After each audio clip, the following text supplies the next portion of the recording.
Abramos agora a palavra de Deus aí em João capítulo 4. Façamos a leitura a partir do verso de número 19. João capítulo 4, Evangelho de João capítulo 4, a partir do verso de número 19. João 4, verso 19.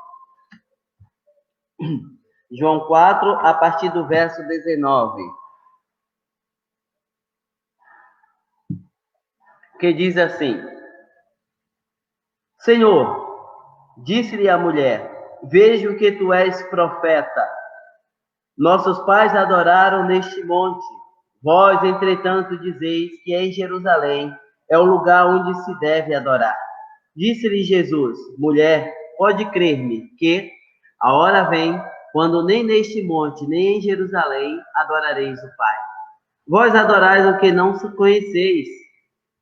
Nós adoramos o que conhecemos, porque a salvação vem dos judeus. Mas vem a hora, e já chegou, em que os verdadeiros adoradores adorarão o Pai em espírito e em verdade, porque são estes o que o Pai procuram para seus adoradores. Deus é espírito, e importa que os seus adoradores o adorem em espírito e em verdade. Eu sei, respondeu a mulher, que há de vir o Messias, quando Cristo, Messias, chamado Cristo, quando ele vier, nos anunciará todas as coisas. Disse-lhe Jesus, eu sou, eu que falo contigo. Neste ponto, chegaram seus discípulos e se admiraram que estivesse falando com uma mulher. Todavia, nenhum lhe disse, que perguntas ou por que falas com ela? Quando a mulher deixou o seu cântaro, foi à cidade e disse àqueles homens, vinde comigo e vede um homem que me disse tudo quanto tenho feito. Será este, porventura, o Cristo? Saíram, pois, à cidade e vieram ter com ele. Ok, amados. Jesus, o Messias. A expressão Messias e ungido são termos similares, tá? São termos similares, levando em consideração que a nação de Israel ungia um indivíduo em alguns momentos peculiares, a saber, quando ele estava sendo investido na função de sacerdote, quando ele também era investido na função de rei, tá? Quando ele desempenharia também a atividade de profeta. Acontece que, à luz das Sagradas Escrituras, nós encontramos um ungido por excelência, a saber, a pessoa de Jesus Cristo. Ele foi investido, e não só ele, investido para desempenhar a função de profeta, de sacerdote e de rei. Nessa particularidade aqui, nós falaremos a respeito de Jesus na condição, na qualidade de Messias. Ele, Jesus, que foi reconhecido pelos apóstolos, também reconhecido pela igreja primitiva como um tal. Observe vocês, queridos, que quando nós olhamos para o texto aqui, para esta narrativa, nós vamos nos deparar com uma série de elementos que certamente saltam aos nossos olhos, justamente porque nos traz uma série de instruções e nos dá uma clareza a respeito da missão desempenhada por Cristo, o Messias, e que, de certa forma, devem também ser desempenhadas pela igreja como um todo. Já a essa altura, nós podemos dizer que Jesus, o Messias, é aquele que vence paradigmas, é aquele que quebra paradigmas. Os versos de número 4, 6 e 9, aí de João 4, observe. Primeiro, verso 4, diz assim, e era-lhe necessário atravessar a província de Samaria. Agora o verso de número 6. Estava ali a fonte de Jacó. Cansado da viagem, assentara-se Jesus junto à fonte por volta da hora sexta. Verso 9. Então lhe disse a mulher samaritana: como sendo tu judeu, pede de beber a mim, que sou mulher samaritana? E os judeus não se dão com os samaritanos. Observe que, à luz dessa narrativa feita aqui por João, nós podemos tratar a seguinte questão. Em algum momento, você já pegou atalho? E quem nunca não já pegou um atalho no objetivo de repente, encurtar a viagem? A bem da verdade, nós fazemos isso todos os dias, né? Nós fazemos isso todos os dias. Nós pegamos atalhos, né, no propósito, no objetivo de encurtar a viagem. Mas é interessante porque, conforme João narra aqui, ele dá uma ênfase muito interessante quando ele diz o seguinte: era-lhe necessário, era-lhe necessário. Quando João fala que era-lhe necessário, ele fala a respeito de um propósito.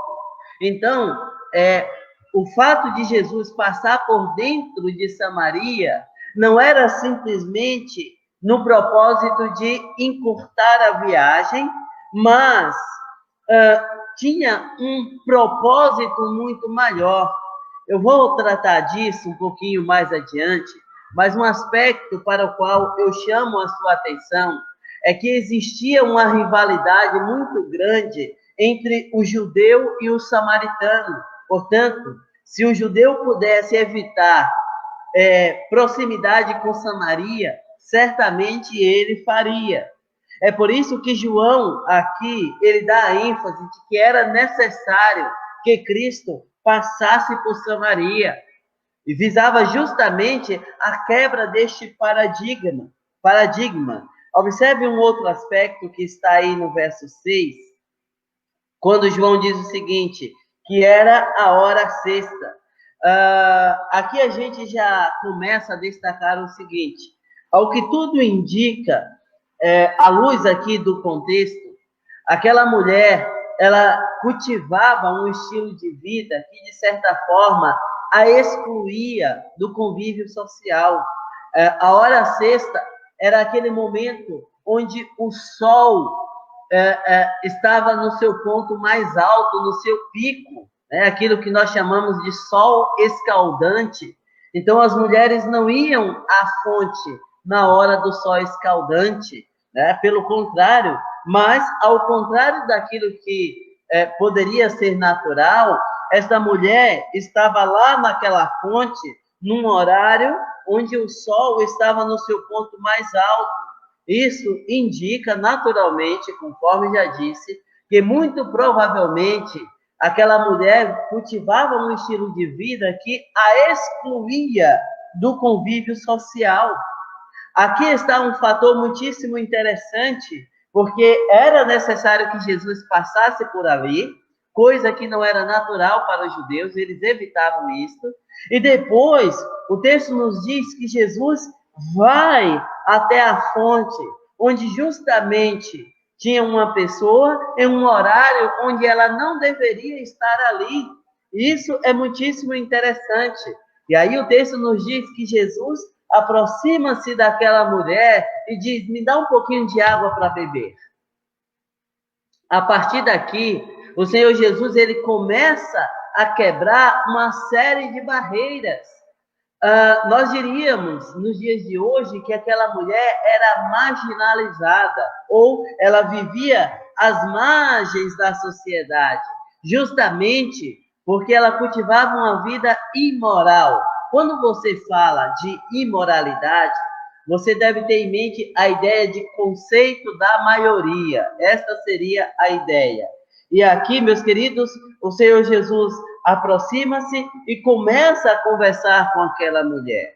Aliás, essa postura de Jesus aqui, ela era tão atípica que o texto nos diz que quando os discípulos aproximam percebem que ele está conversando com uma mulher e eles assustam. No entanto, João diz que eles ficaram completamente mudos. Eles não questionaram absolutamente nada, justamente porque eles sabiam que Jesus sabia exatamente do que estava fazendo.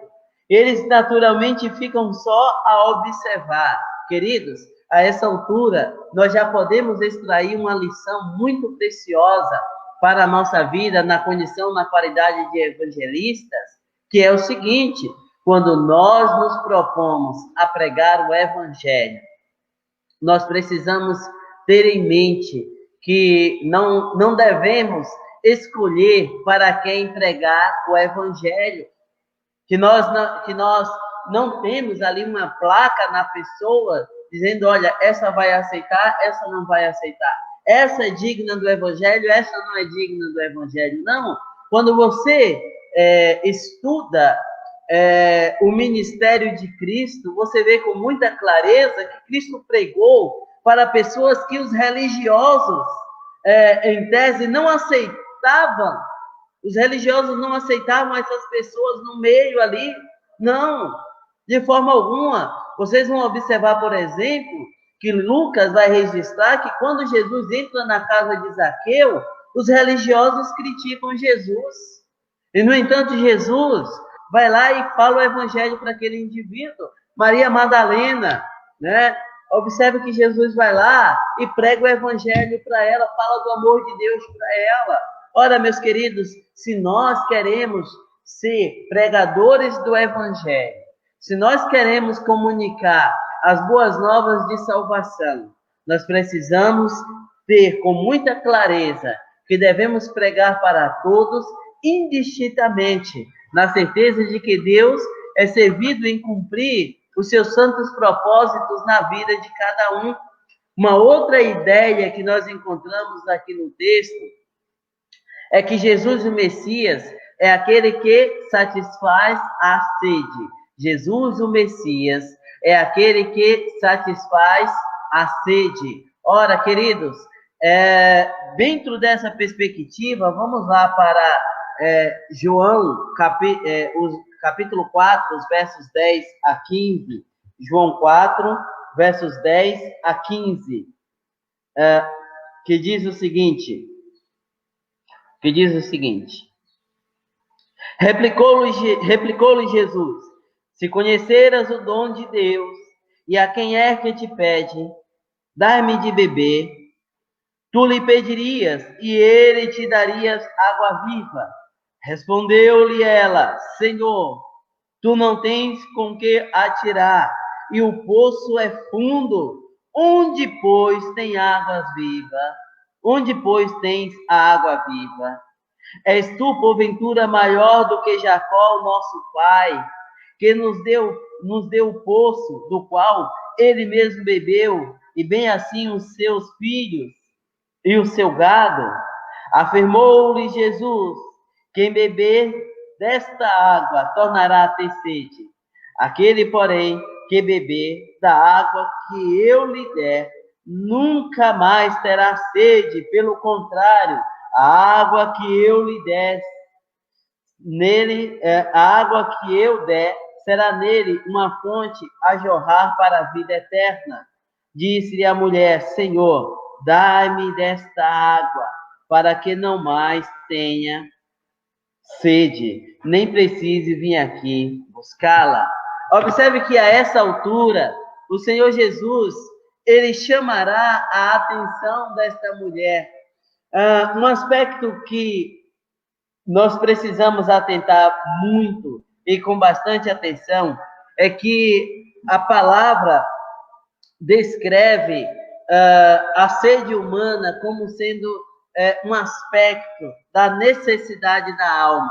Quando você olha, por exemplo, para o Salmo de número 42, verso 2, o salmista diz, a minha alma tem sede de Deus, do Deus vivo. Quando irei e me verei perante a face de Deus? Observe, queridos, que o Senhor Jesus, ele normalmente fazia uso de figuras no seu entorno, de figuras ali do cotidiano, coisas práticas, para a partir dali extrair ensinamentos profundos. A essa altura nós podemos dizer que o Senhor Jesus, ele fará uso de um recurso muito utilizado pelos filósofos, que era o método peripatético. E o que era este método, afinal de contas? Era o método onde o mestre ia caminhando com os seus discípulos, e na medida em que o mestre ia caminhando com os seus discípulos, ele pegava figuras do dia a dia e, a partir do prático, ele lançava ensinamentos profundos. E foi exatamente isso que Cristo fez. Olhe, por exemplo, para as parábolas, onde Jesus pega coisas ali do cotidiano das pessoas, e a partir das coisas do cotidiano das pessoas, ele aplica um ensinamento profundo. Observe, por exemplo, quem é que não sabe o que é água? Quem é que não sabe a necessidade da alma, ou da água, melhor dizendo, para o indivíduo? Daí Jesus se compara à água, em outro momento ele se compara ao pão, em outro momento ele se compara à porta, em outro momento ele se compara ao caminho, né? João 14:6, eu sou o caminho. E assim o Senhor Jesus, ele vai pegando figuras do dia a dia para, a partir dali, lançar ensinamentos de ordem profunda. Sim, a partir do momento em que o Senhor Jesus, ele se compara à água, aquela mulher, ela relaxa, ela estava tensa, né? E aí ela relaxa e pergunta para Jesus: olha, eu não estou aqui preparada para tirar água, mas me diga uma coisa, é que você tem mesmo essa água que você acabou de falar, né? Daí ela diz no verso 7, dai-me de beber. Ela diz, eu quero beber desta água. Ou seja, nós precisamos entender que a essa altura, esta mulher, ela ainda não compreende a respeito do que o Senhor Jesus está falando. Mas à medida em que o Senhor Jesus vai argumentando, ela começa a se envolver com a argumentação de Cristo, de tal forma que ela começa a perceber que aquilo que o Senhor Jesus está apresentando é algo diferente. Mas aí, quando ela pede a Jesus para que pudesse beber desta água, o Senhor Jesus lhe faz um desafio interessante, quando diz o seguinte, vai e chama o teu marido. Verso de número 16, vai e chama o teu marido. A essa altura, queridos, é bem interessante, porque a partir daí, o Senhor Jesus faz vamos dizer assim, um tete a tete com aquela mulher. Ele olha nos olhos dela e agora começa a confrontá-la com a vida imoral que ela cultivava. Quando Jesus diz, vai, chama o teu marido, ela também responde com sinceridade. Olha só que coisa interessante.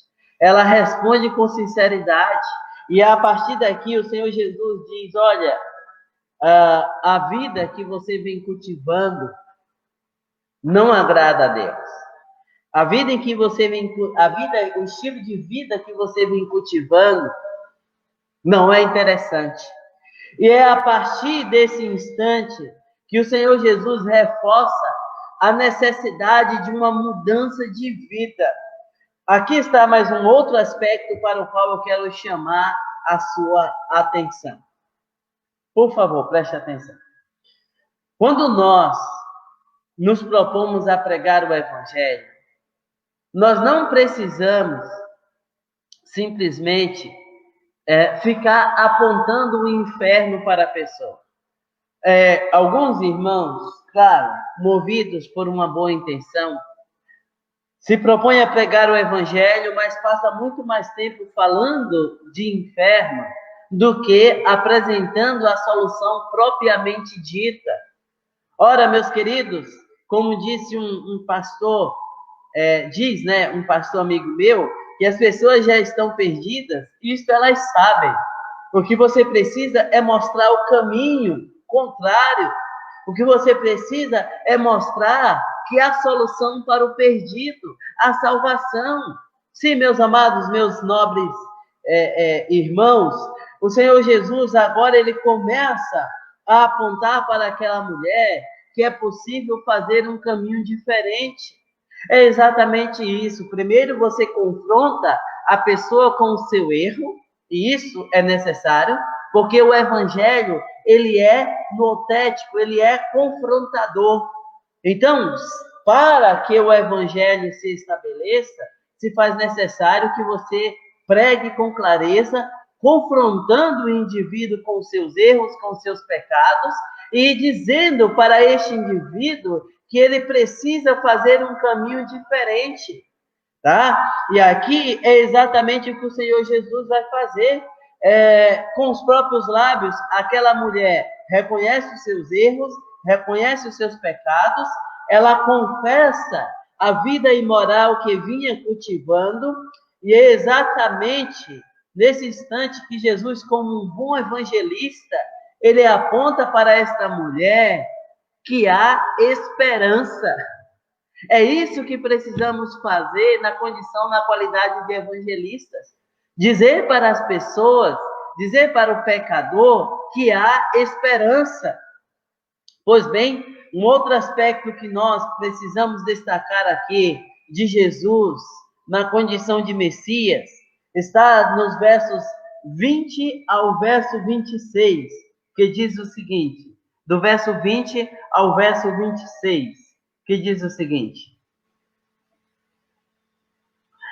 nossos pais adoravam neste monte, vós, entretanto, dizeis que em Jerusalém é o lugar onde se deve adorar. Disse-lhe Jesus: mulher, podes crer-me que a hora vem, quando nem neste monte, nem em Jerusalém adorareis o Pai. Vós adorais o que não conheceis. Nós adoramos o que conhecemos, porque a salvação vem dos judeus. Mas vem a hora, já chegou, em que os verdadeiros adoradores adorarão o Pai em espírito e em verdade, porque são estes que o Pai procuram para seus adoradores. Deus é espírito, importa que os seus adoradores o adorem em espírito e em verdade.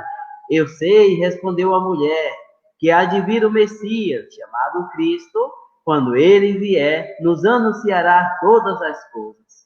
Disse-lhe Jesus: eu sou, eu que falo contigo. Aqui eu quero chamar a sua atenção para um dado histórico muito interessante. Os samaritanos eram pagãos, tá? Era um povo pagão. Houve um dado momento em que a Babilônia começou a colonizar várias regiões, dentre elas a Palestina. E como é próprio dos colonizadores, eles mandam os seus cidadãos para aquela região. Vamos lembrar, por exemplo, aqui o Brasil, tá? Que foi colônia de Portugal por muito tempo, tá? E eles mandavam os portugueses para cá a fim de demarcar território. Essa é a ideia. Então, os babilônios mandaram cidadãos babilônios para demarcar território na Palestina. Quando estes babilônios passaram a morar na região da Palestina, ali eles vão viver, ali terão seus filhos, dali virão os netos. Essa convivência desses indivíduos ali na região da Palestina possibilitou para que eles adotassem alguns aspectos da religião judaica.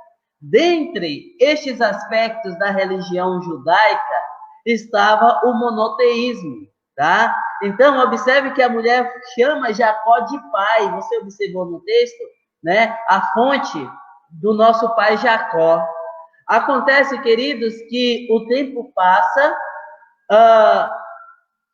Israel sofre perseguição e o templo é destruído, o tempo vai passando e chega num determinado momento em que os judeus voltam a reconstruir o templo. Quando os samaritanos descobrem que os judeus estão reconstruindo o templo, eles disseram, opa, nós temos afinidade com essa fé, nós queremos ajudar vocês também. Acontece que os judeus não consideravam os samaritanos como sendo puros. Eles disseram, não, vocês não ajudarão a gente a reconstruir o templo. Só nós vamos reconstruir o templo. Né? Os judeus se consideravam uma espécie de sangue azul, né? Conforme alguns fazem referência aos ingleses. Né? Então, eles disseram, olha, vocês não vão ajudar a gente a reconstruir o templo. O que acontece? Os samaritanos se revoltam contra os judeus.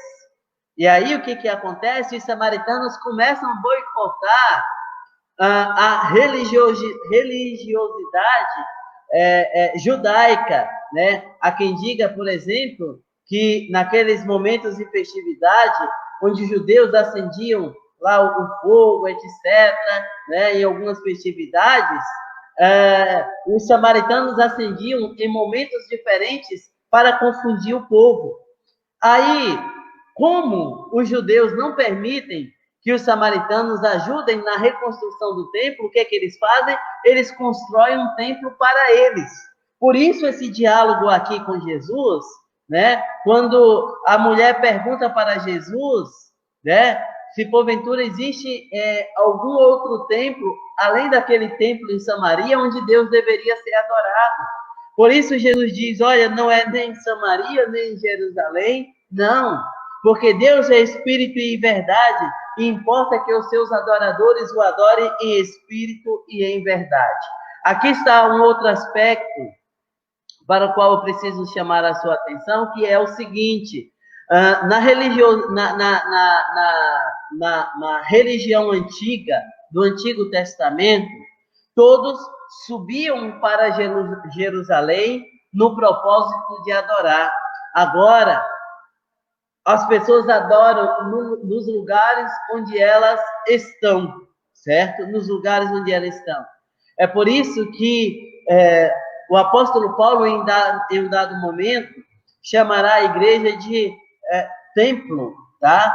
Porque, conforme o Senhor Jesus afirma, Deus é espírito e verdade, e importa que os seus adoradores o adorem em espírito e em verdade. Onde é que Deus habita? No coração dos verdadeiros adoradores.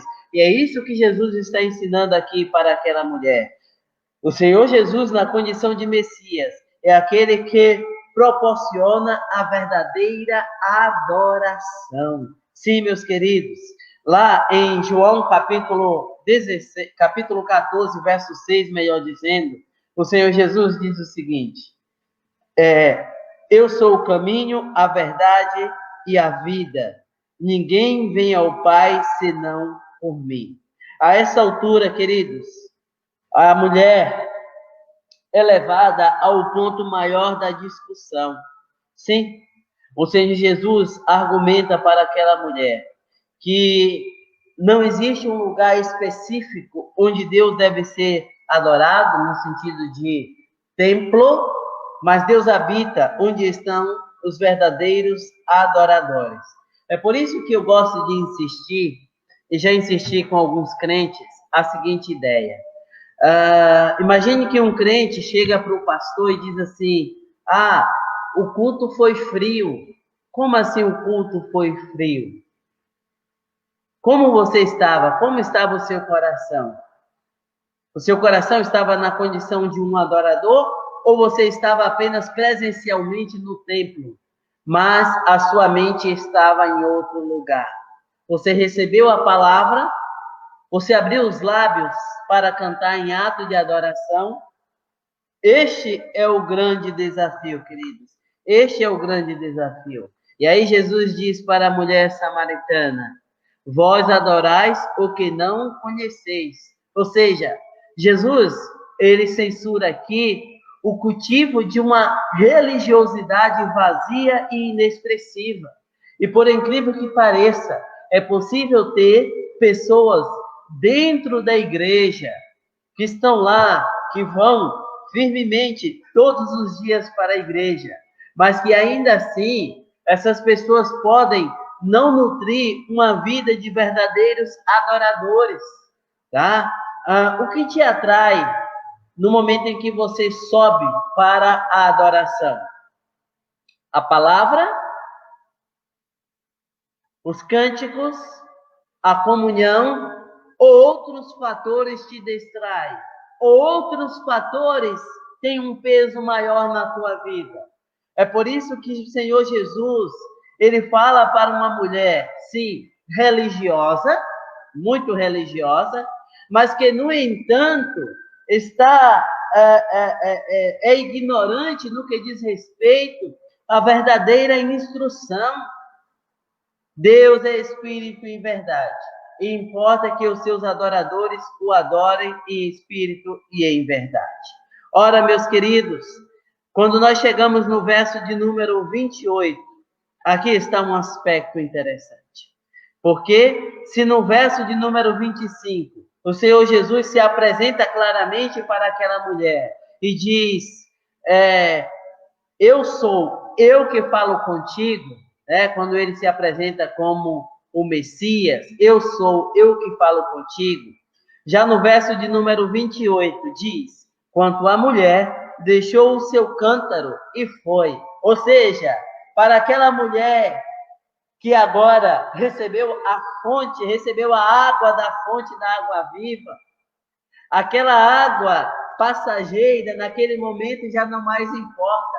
Ela deixa lá a sua vasilha e sai correndo para a comunidade, para onde estavam as pessoas, dizendo, eu encontrei o Messias, ele revelou coisas que só eu sabia. Não é este, porventura, aquele que nós tanto esperávamos?